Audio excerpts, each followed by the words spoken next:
Entertainer Honey West has been a hit on the Broadway. Nope. Entertainer Honey West has been a hit on the cabaret circuit since her debut in the 1991 woman show, A Taste of Honey. She has won 2 After Dark Awards as Chicago's Outstanding Cabaret Entertainer, as well as several other honors and accolades. In 1977, she released a CD, Take Honey West Home, and 7 years later released a second collection of My Big Fat Cheesy Lounge Act. Among her many gigs, West was seen on Oprah, backing up Cyndi Lauper, and was crowned Ms. Morton Downey Jr. by a panel of celebrity judges on Downey's talk show. She even performed for Julie Andrews and the company of Victor Victoria at their gala opening night party. Let's listen to one of her songs now. It's not the pale moon that excites me, that thrills and delights me. Oh no, it's just the nearness of you.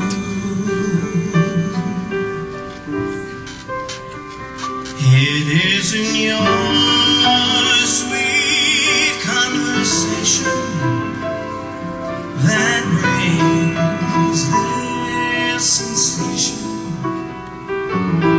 Oh no, it's just the nearness of you. When you're in my arms and I feel you so close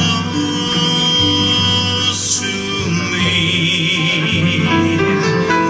my wildest dreams come true. I need no soft lights to enchant me.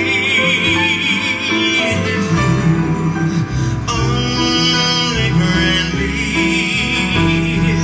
the right to hold you ever so tight, and to feel in the night the nearness of you.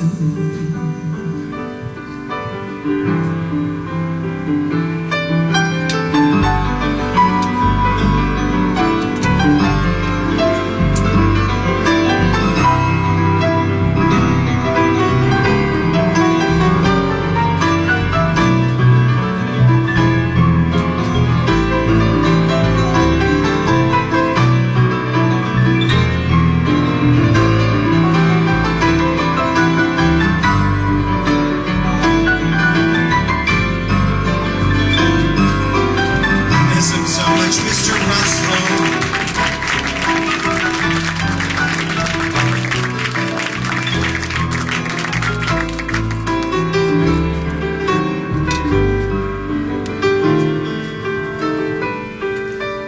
When you're in my arms and I feel you so close to me, my wildest dreams come true.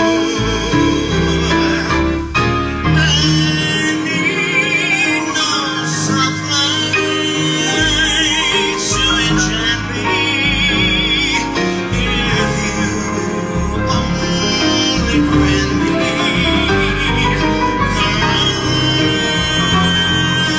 right to hold you ever so tight,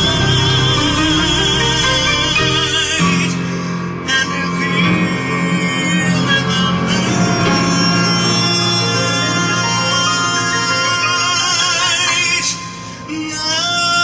nearness of you. Honey West, come on in. Hi, how are you? I'm doing well. That was a beautiful song. How do you pick your songs that you sing? You know, I think the best songs that you can sing are something that sends a message that you believe in. So I love a lot of the old standards. I'm an older gal, and I love they call them jazz standards. Not all of them are actually jazz, but you know the all the old greats, the Mel Tormes, the Sarah Vaughan's, the you know the all the good songs that are torchy and sung from the heart. I introduced you as an entertainer. If I was to explain your style or your performance to a stranger, what words should I use? I think entertainer is great. I do a lot of theater acting. I have a degree in musical theater from Indiana University. So uh, I do theater. I do cabaret. I do a lot of hosting gigs and a lot of advocacy work and charities. I saw in your biography that you have done multiple benefits for basically for a lot of AIDS charities. Tell me Yeah. about that. Well, I'm getting ready in April to turn 62. So I was really in my heyday going to the bars and the Chicago community in the 80s, 90s when AIDS really started to take a lot of people. And that's all I could do. You know, I didn't, it was a very helpless feeling for some of the younger crowd that really didn't know how hopeless it was. If someone was diagnosed, you were kind of planning your farewell to them because there wasn't a cure and people didn't really bounce back at that time. So if you saw the a cancer spot on someone's face, you knew and you didn't know what to do. You didn't know whether to be afraid of them, you didn't know whether you could embrace them, and our government wasn't doing lifting a finger to help. So what we did as a community is all that we could, and we did benefits. And there were times when you do 2, 3, 4 a week just to raise a few dollars so somebody could eat or pay their electric bill. um, the red tape at the time, even when assistance did become available, it was backed up 6, 8 months. So if you had a friend that was really in need, um, you had to help them survive for those months to get assistance. And it was, yeah. So what else can you do but do whatever you can? That's right. That's right. Honey West, tell me about the early days of Honey West and how you created the character and what brought it on. Well, I'll tell you what happened. I was 27 years old and I was doing chorus boy work, you know, uh, Oklahoma and cabaret and guys and dolls. And I was getting close to my 30s and I'm like, oh, what am I going to be, a chorus boy going into my 30s? I don't know how long I can keep kicking. And I was doing a lot of review work in a small company out of Florida, with cruise ships and resorts, doing Lady America, we love to see you smile. That sounds very up with people. I was saying that's up with people. Yeah, it wasn't that. It was, singing. They would hire us out as singing waiters or on cruise ships as quartets, sextets, or octets.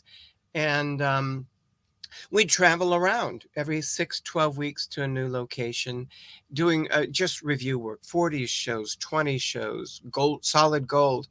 And I thought, what the hell am I going to do? Because the truth is, even by people that hired me 40 years later, they said, we didn't want to hire you because you were unmarketable. And I was like, oh. So when I was a boy, I wasn't boy enough. When I was, identifying just as a drag performer or persona, I wasn't woman enough. They told me to stay in the bars. And when I started transitioning, uh, they said, "You don't think anyone's going to take you serious as an actress, do you? What would my people think?" Meaning, would they lose ticket sales, which it is show business.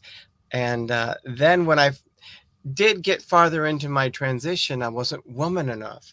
So now all of a sudden, at almost 62 years old, things are changing. And so now I'm being invited to the party, and it's a little, it's great. It's a little overwhelming because I wasn't quite up to pace at first. And so I created, at that time, before I started performing as Honey West, I took all those things that people would consider as a deficit, a softer timbre to my voice, a rounder, softer person, more feminine, and I created something that was marketable. I turned those deficits into an asset, and that's how Honey West came to be. At the Tell me time, about.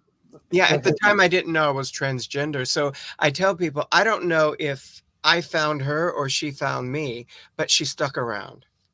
Tell me about the transition. How that developed in your mind, and some of the struggles that you had to have. Yeah.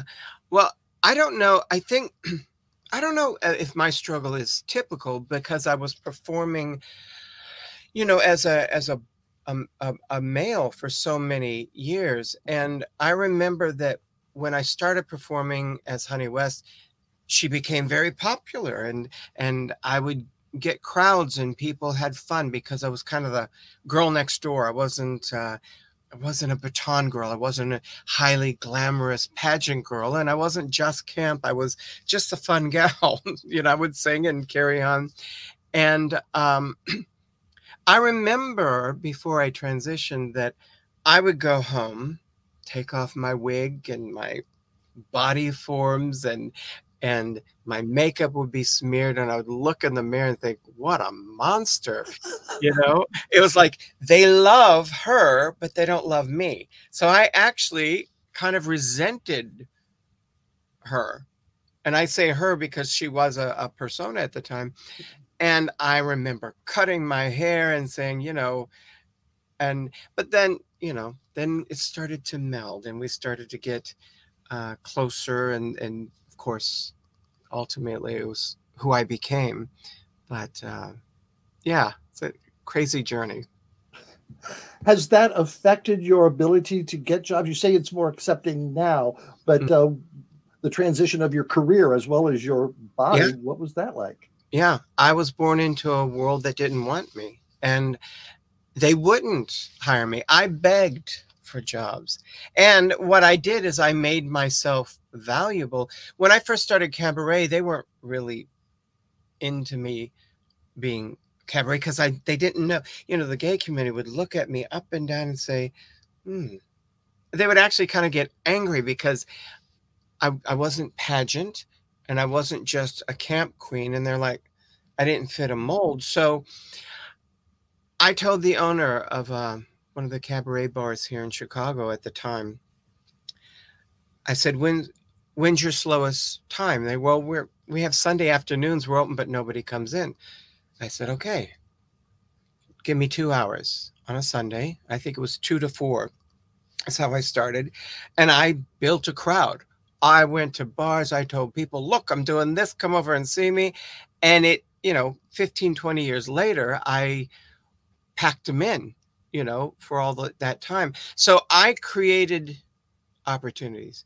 The reason I created a female character was because to work, I made something marketable. So my whole career, I've had to, and when I got my first job in Florida as doing review work, they didn't want to hire me. And they said, I remember, I would call them every day because I had friends that worked for Musicana, and they're like, listen, they're a small little company, call them.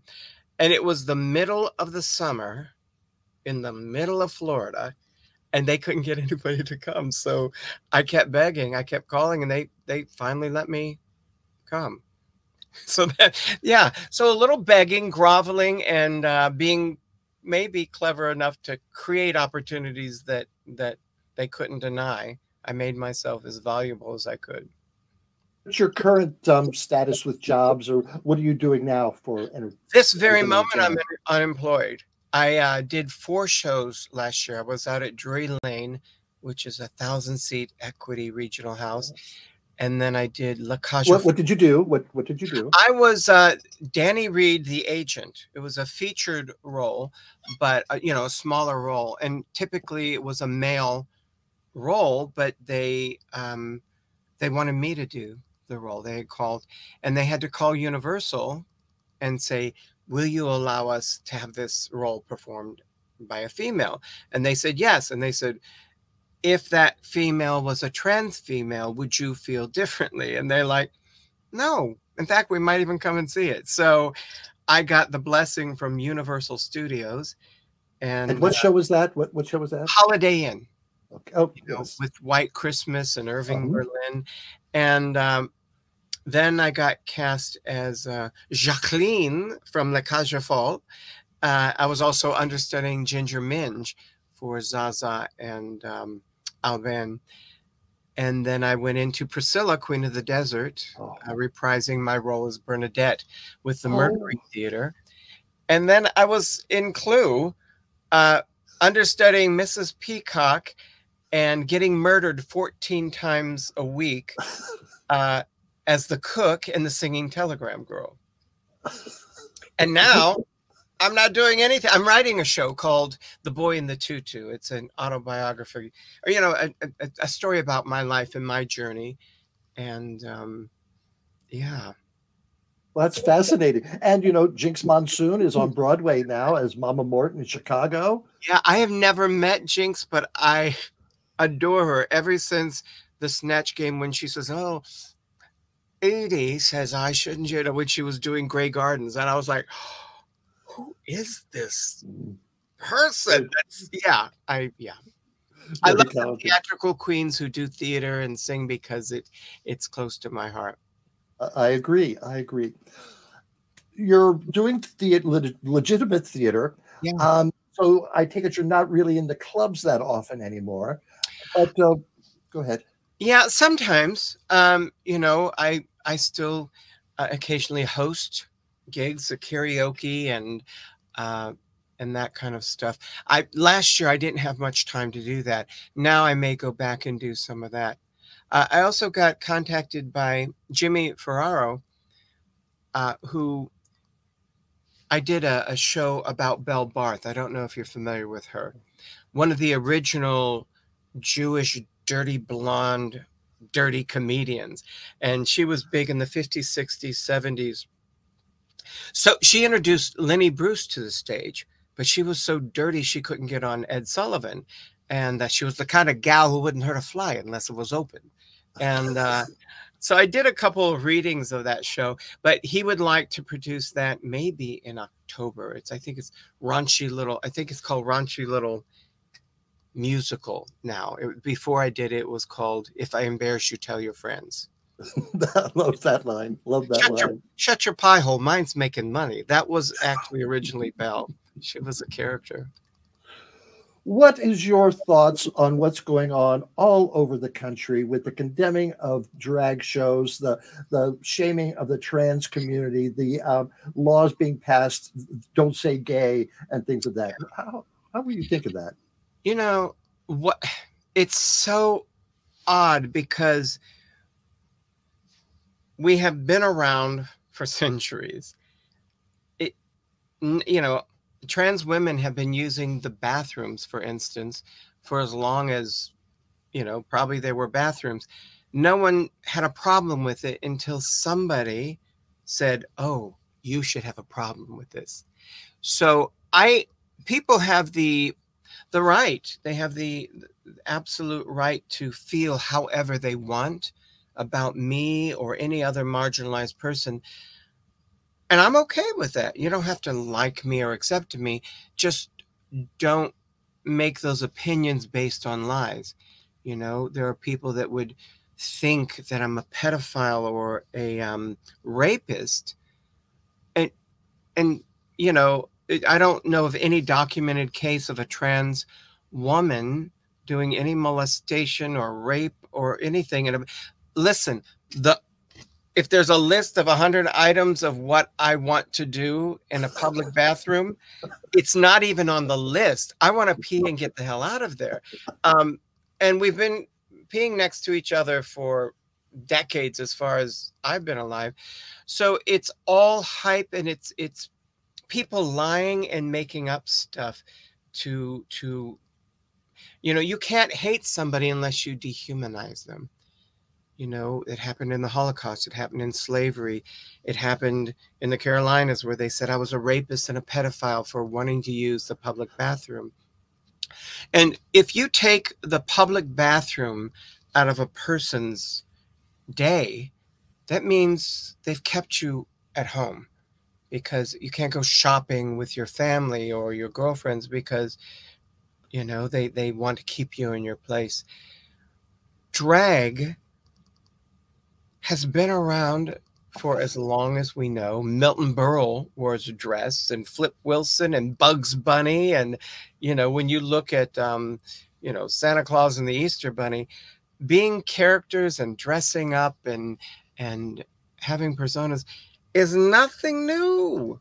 No. It's something we're all familiar with, but somebody said, "Oh, you better watch out because they're coming for you." And that's the part that is sad and disgusting to me, is that if you have religious beliefs or just personal beliefs that you don't believe in what I think and how I live, that's fine. I don't always believe in what you believe, but I don't want to change you. So don't try to change or legislate. How can we stop it? How can we stop this hate and ignorance? It's a great question. I grew up in a time where we didn't have allies. We didn't have computers or cell phones or cable TV. We could go to the library and there might be 1 or 2 books that we could, if we really looked hard, we could find. And we got through a hell of a lot of crap. Being our little own islands, or our small communities that we had bond together. We've been through a lot of this before. I hope, it's my biggest hope, that with allies and the world at our fingertips, and to be able to use social media, I would hope that even though we're going through some of the same struggles, we'd have a lot more tools and resources to do that. Honey, it's been a pleasure talking to you. I think you and I would get along great. I would love that. I would love that. Come to Chicago. We have many guests from the Chicago area, and I'd love to come and visit you in person. Thank you so much. And we're going to close out this interview with a part of one of your songs. So thank you so much, honey. Thank you. Bye. This should be my theme song. Sexy.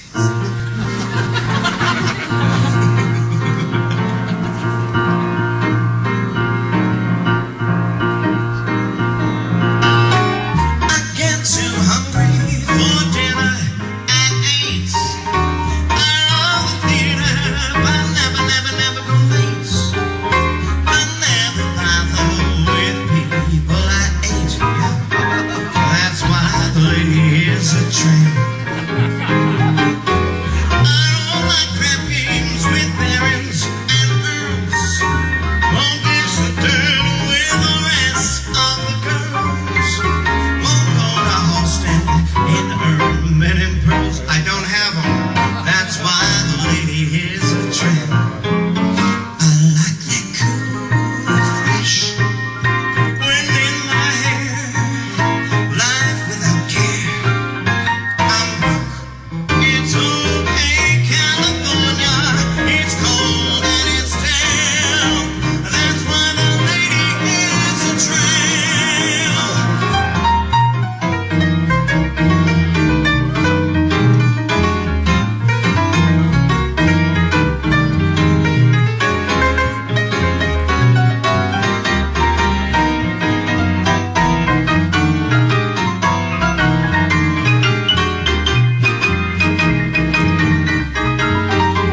Thank you so much, Honey West. It was a pleasure talking to you.